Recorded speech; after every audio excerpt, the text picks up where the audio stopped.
The Kraft Foods Company, makers of Parquet Margarine, presents Willard Waterman as the Great Gildersleeve.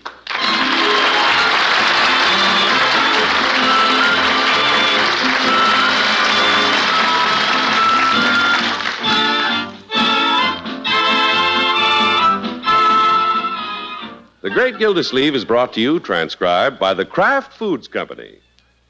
During the year now drawing to a close, we have appreciated the confidence you have shown through your purchases in all the fine food products which your grocer has brought to you from Kraft. You may be sure that Kraft products will continue to merit your confidence in the future as they have in the past, and that the name Kraft on any label will continue to be your guide to the very finest in foods.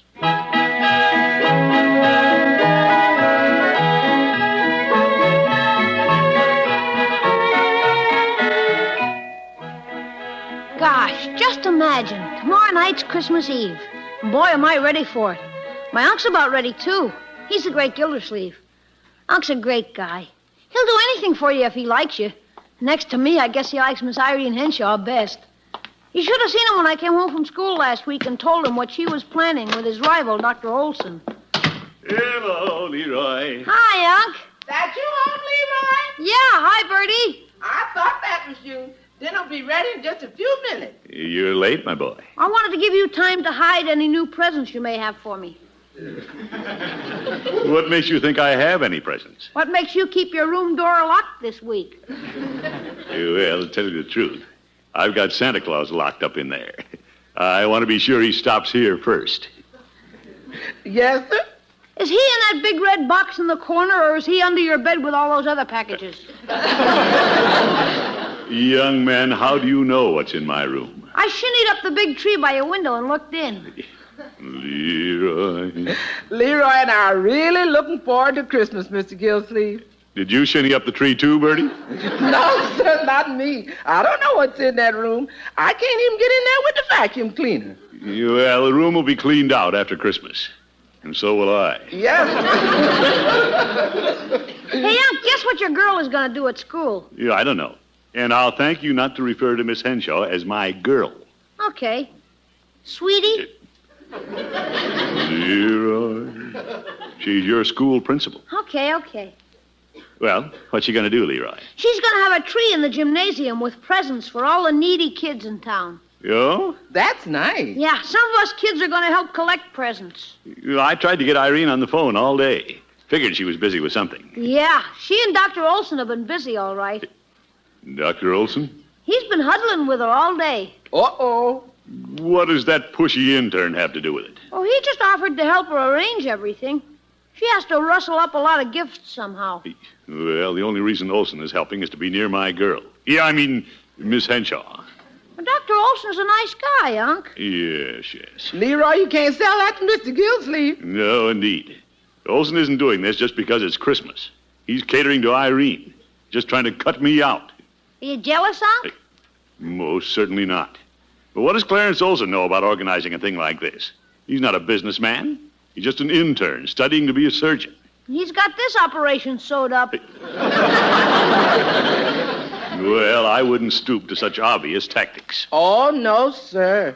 But maybe I should go over to Irene's this evening and offer to help before Olson bungles it. Yes, sir. I think you should get into a huddle with her, too.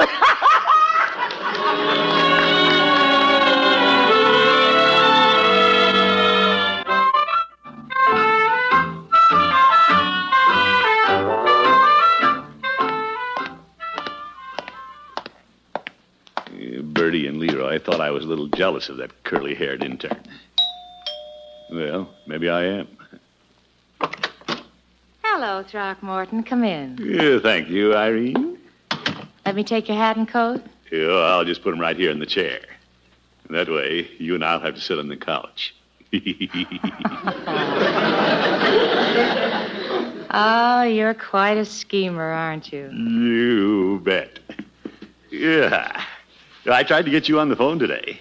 Oh? Leroy tells me you're having a big Christmas party for the kids. Yes, I thought it might be nice. Yeah, I'm a little hurt because you didn't ask me to help.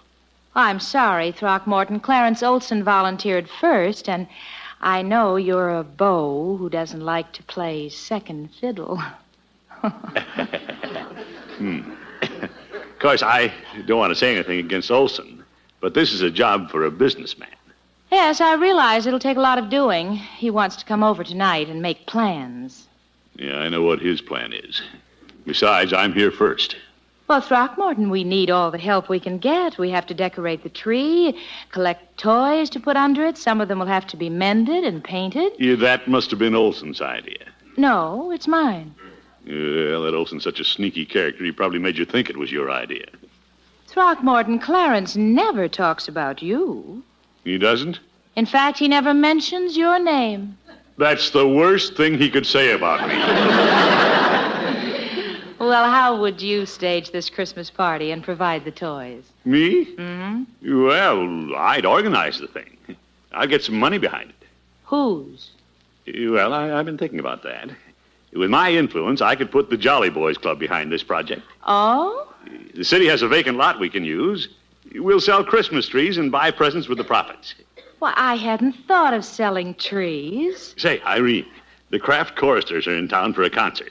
Yeah, I'll bet I can get them to come out and sing a couple of songs. Oh, that would be wonderful. Yeah, there's a way of doing these things, Irene, if you just come to the right party. Just imagine rows of trees, people flocking in to buy them. Oh, Throckmorton, you've got me buying the toys already. Yeah, and we'll have mistletoe for sale. Plenty of mistletoe. Yes, if I know you, you'll have mistletoe. You bet. Just imagine I'm holding some over your head right now. Well, I have a good imagination. No. I love Christmas.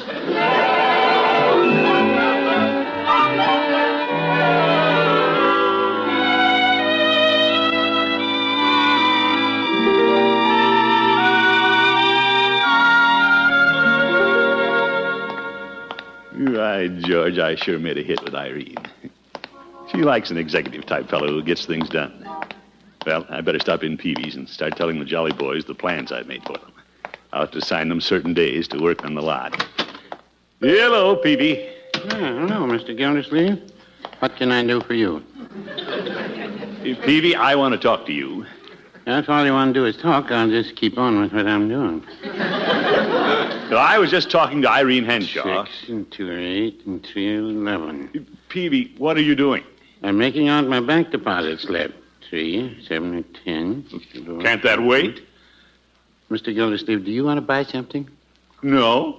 Or I'm dealing with people who have bought something. 14 and 3, 17, that's $187. Peavy, listen to me. That isn't important. Do you have anything to say that's worth $187? Oh, my goodness. Look, I have a great idea. You don't say. Yes, indeed. The Jolly Boys are going to sell Christmas trees to raise money. Well, we can use it. We've got $2.69 in the treasury. Peavy, we're going to spend this money on the kids. Suits me. I'm as big a kid as anybody around Christmas time. Yes. I got the Christmas spirit this morning. Before I left for the pharmacy, I chucked Mrs. Peavy under the chin. She said I was a big, overgrown kid. Oh, my goodness. Well, here's Chief Gates. Hello, Peavy. Hello, Chief. Chief Gates, just the man I want to see. Not many people want to see the chief of police. Ho, ho, ho. Well, I do. Just because it's Christmas, I'm not tearing up any parking tickets. No, I don't want any favors. I just want you to sell some Christmas trees for me. I've taken on a little project for the Jolly Boys. Well, this is news to me. Yeah, it was to me, too, and I'm president of the club. Now, don't be offended because I come up with the good ideas. I promised Miss Henshaw we'd sell trees to buy presents for her Christmas party. Why, I'm not invited to her party. No, it's for needy kids, Chief. Oh, count me in. Fine. Now, I know where to get a truckload of trees. We'll put them on that city lot on the corner of 4th and Main. That should be a busy corner around Christmas. It's right across the street from the loan company. All right. I'll have the trees there tomorrow, and we Jolly Boys will be on hand to sell them. Oh, I have to run the pharmacy, Mr. Gildersleeve. Of course, I could slip over for a little while after I close at night. Look, Peavy, I'm going to make arrangements to be there. Yeah, but you don't have anything to do. You have a political job. Oh. What about you, Chief? I can't run off and leave nobody at jail but the prisoners. Those fellows get lonesome. Oh, my goodness. Well, let's not forget it's Christmas. And those fellows are away from home. You all right? I'll drop over when I can. What about the judge? He's trying a case in Center City this week. What about Floyd Munson? Well, Floyd's got a barbershop to run, but I'm sure he'll help out at night. And I'll be there right after the prisoners go to sleep. Oh, fine. Looks like none of you fellows can come over until all the customers have gone to bed. I'm sorry, Commissioner. Yes, we're willing. But I understood Dr. Olson was going to help Miss Henshaw with the party. Peavy, you know Irene would rather I take the initiative than Dr. Olson. Well, no, I wouldn't say that.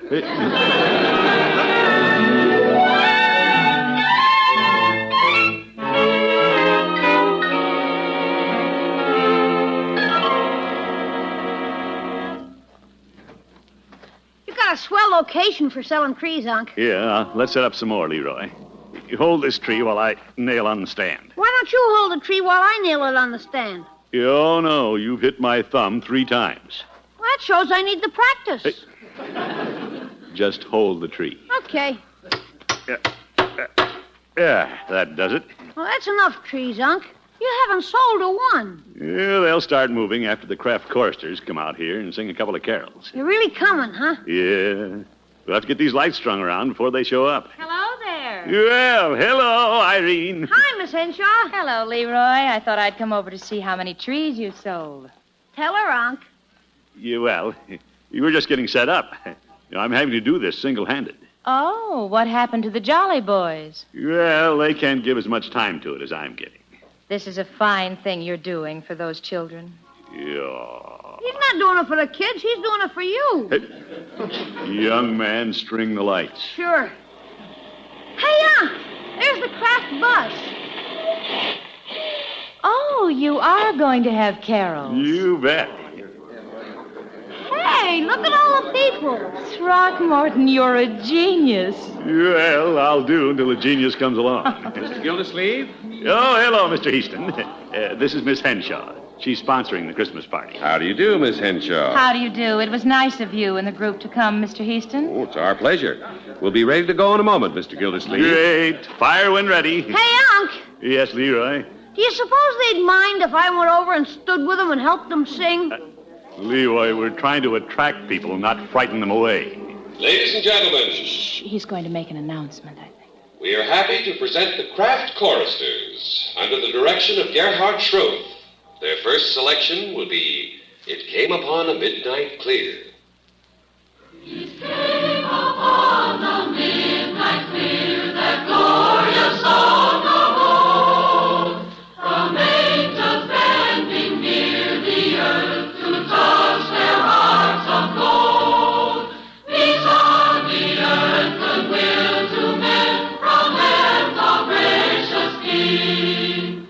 The world in solemn stillness lay to hear the angels sing.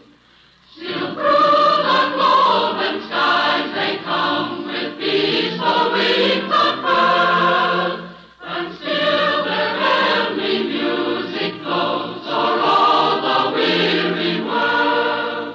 Above the sad and lonely plains they bend on hovering wing, and ever o'er its fabled sounds the blessed angels sing. Peace on the earth, goodwill to men, from heaven the gracious King. Oh, rest beside the weary road and hear the angels sing.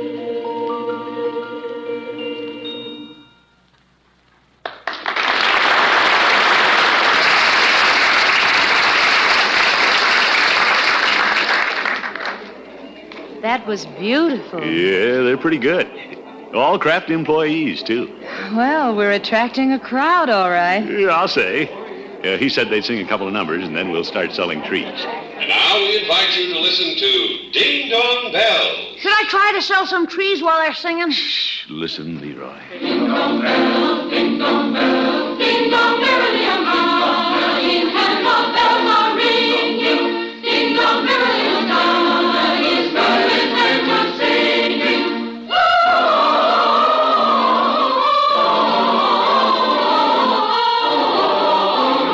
Hosanna in excelsis.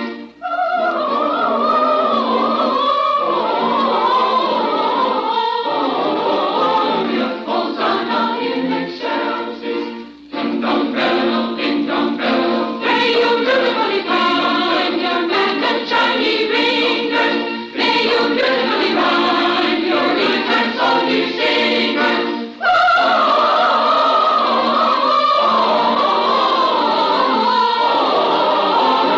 Hosanna in excelsis.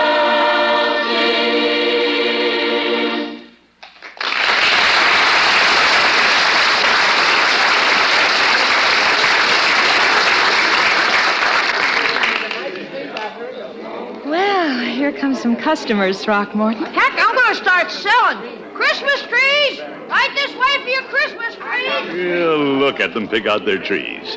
Why, George, the old world seems pretty uncooperative at times. But when you try to do something good, a lot of people get behind you. Angels we have heard a heart sweetly singing o'er the plains, and the mountains in reply, echoing their joyous strains.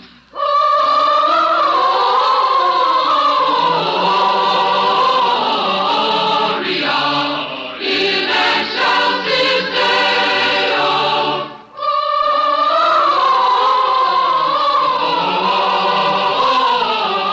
Gloria in excelsis Deo.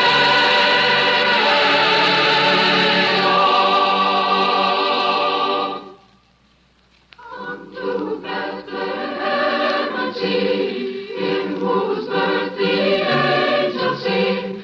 Come adore on bended knee, Christ our Lord, our newborn King.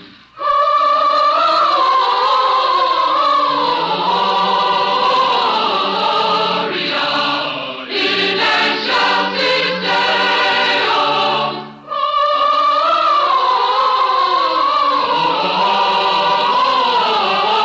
Gloria in excelsis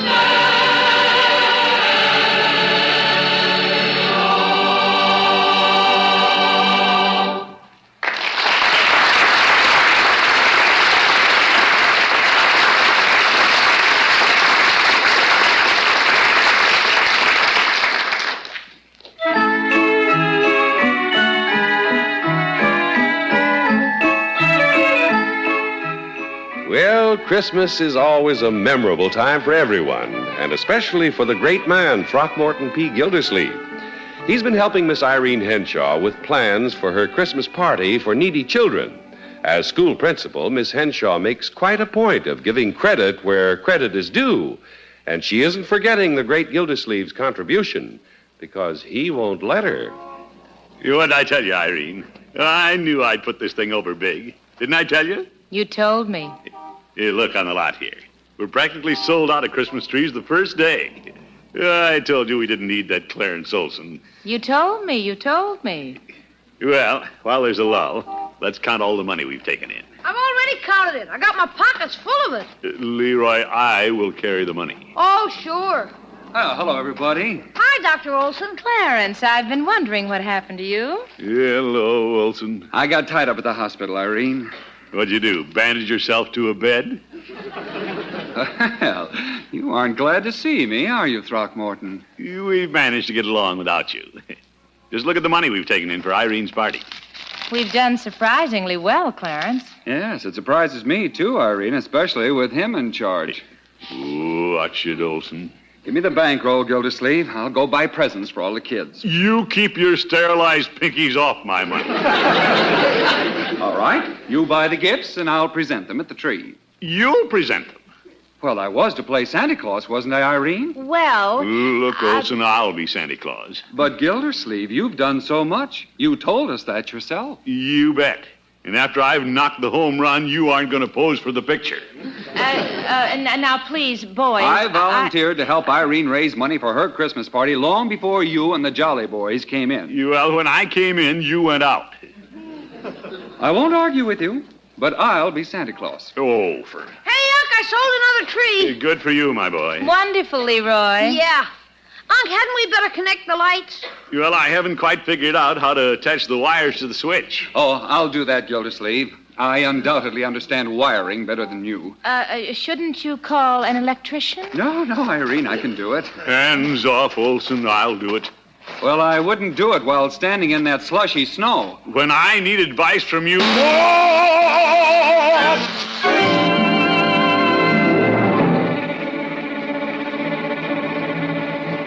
The Christmas tree lot's a big success, Bertie. I sure am glad. Well, it was planning, organization, know-how. Yes, sir. Speaking of know-how, you should have seen Unc when he tried to connect the lights on the lot. Don't tell me they wouldn't light up. No, but Unc did. Well, I was just nervous. That Olson breathing down my neck, telling me how to do this, how to do that, trying to cop the credit. He even wants to be Santa Claus, Bertie. Yes, sir. Who's it going to be, Unc? You or Dr. Olson? I know who's going to be Santa Claus, Leroy. I may as well go up in the attic right now and get out his suit, because I know who's going to be Santa Claus. Yeah, good idea, Bertie. Even if that pushy intern did ask Irene first. I don't know who asked first, but I know who's going to be Santa Claus. Yeah, well, Bertie... I don't know what's wrapped up in them packages, and I don't know what's under the tree, and I don't know what's in the stocking, but I know who's going to be Santa Claus. You think I should, Bertie? I don't know who should, but I know who is, so I'm going up in the attic and get this suit. Well, as long as Bertie insists on getting the suit, I'm going to insist on wearing it.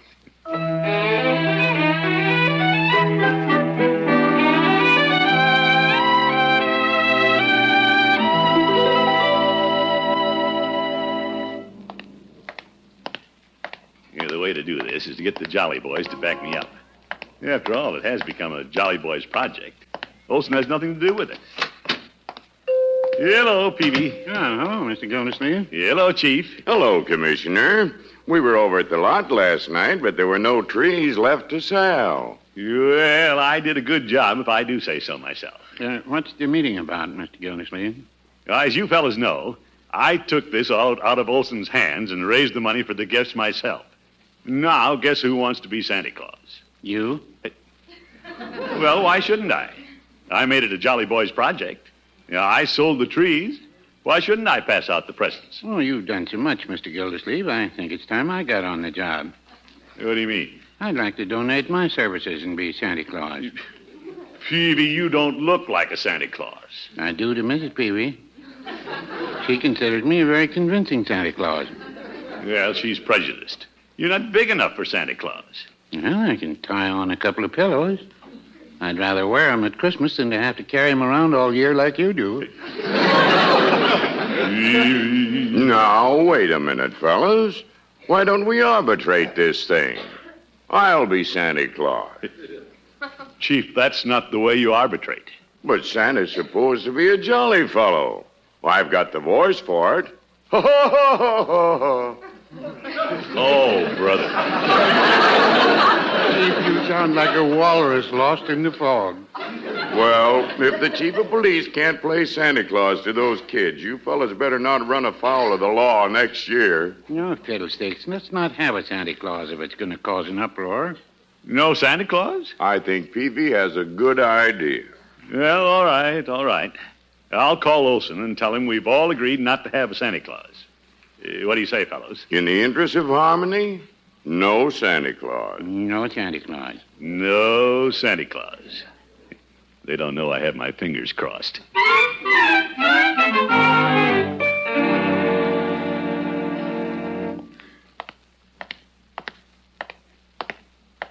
Yeah, I'll slip in the back door of the gym so nobody will see me. Is that you, Unc? Yep, old Santa in person. I thought you fellas weren't having a Santa. Well, I couldn't disappoint a bunch of kids just because we adults had a squabble. Leroy, how did you know me in this Santa suit? You're the only knock-kneed Santa in town. Young man. Only kidding. Has Irene shown up? Yeah, she's inside arranging the presents under the tree. She'll be surprised. Yeah. Miss Henshaw, look what the reindeers brought.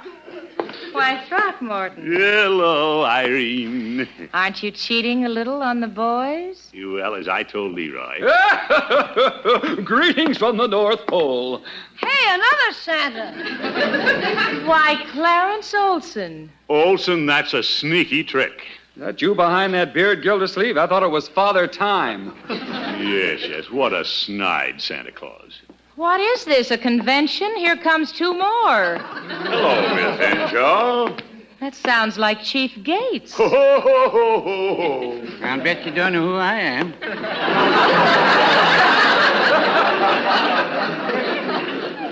Why, Mr. Peavy. Peavy, I thought you fellas weren't going to dress up like Santa Claus. Well, Look at you, Mr. Gildersleeve. I'm really the only one who has any business in costume. I volunteered first. Gentlemen, this is ridiculous. Yeah, your suits don't fit. And all of you look like a bunch of phonies. That's just what they're being, Leroy. Phonies. What's that? Before I say anything else, I want to thank you for all you've done to help me. But somewhere along the line, we've kind of lost sight of the goal. But Irene... Now, we started out to provide a good Christmas for needy children, not to satisfy your inflated egos. Well, Irene... why don't you listen? The children are waiting to come in. So I want you men to take off those silly suits, roll up your sleeves, and pass out the packages. It isn't the suit and funny whiskers that make the Christmas spirit. It's what's inside. By George, she's right. Hey, Olson. Yes, she's right. Well, Mrs. Peavy didn't really like me in this suit anyway. Well, I guess I'm the biggest offender. I was so anxious for the kids to know what I'm doing, I wore my badge on the outside of my Santa suit. Before the kids come, shall I light the tree? Well, we've had the light thrown on us. Let's light up the tree. Merry Christmas, Throckmorton. Merry Christmas, Irene. And all you would-be Santa Clauses.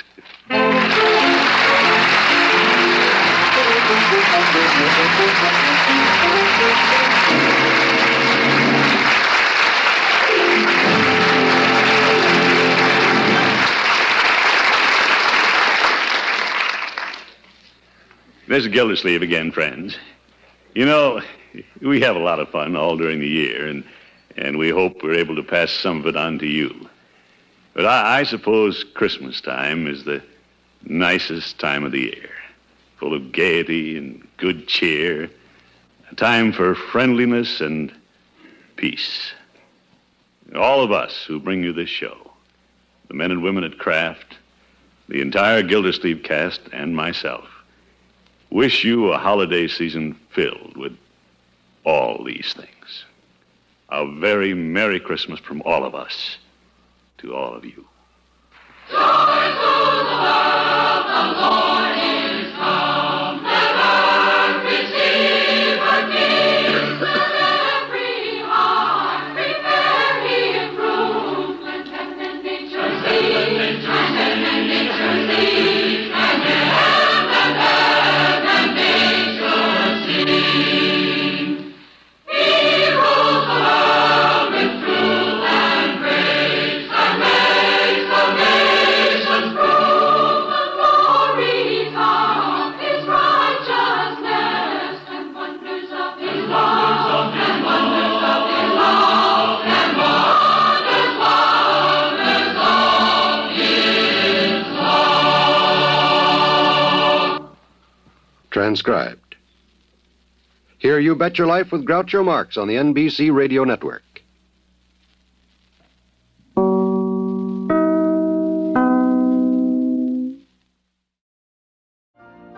You've been listening to the OTR Gold Network. Find more classic radio at otrgold.com.